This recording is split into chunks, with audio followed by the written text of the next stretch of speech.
حکومت پاکستان اور security forces کا انسداد منشیات آپریشن پاکستان کو نشے کی لت سے نجات دلوانے کے لیے حکومت پاکستان اور عسکری قیادت نے منشیات فروشوں کے خلاف سخت کارروائی کا آغاز کیا ہے۔ آپریشن کے دوران متعلقہ اداروں نے ملک بھر سے 10,23,530 کلو منشیات ضبط کیے اور 125 منشیات فروشوں کو گرفتار کیا۔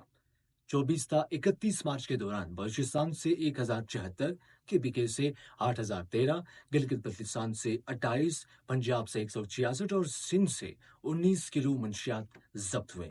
ملک بھر سے 236 کلو ہیروئن، 190 کلو حشیش، 30 کلو میت، 188 کلو حفیم اور 8,625 کلو دیگر منشیات بھی برآمد ہوئے۔ متعلقہ اداروں نے ملک بھر سے 45 مجرمان بھی گرفتار کیے۔ ملک کو منشیات سے پاک کرنے کے لیے متعلقہ ادارے اپنی کارروائیاں جاری رکھنے کے لیے پرعزم ہیں۔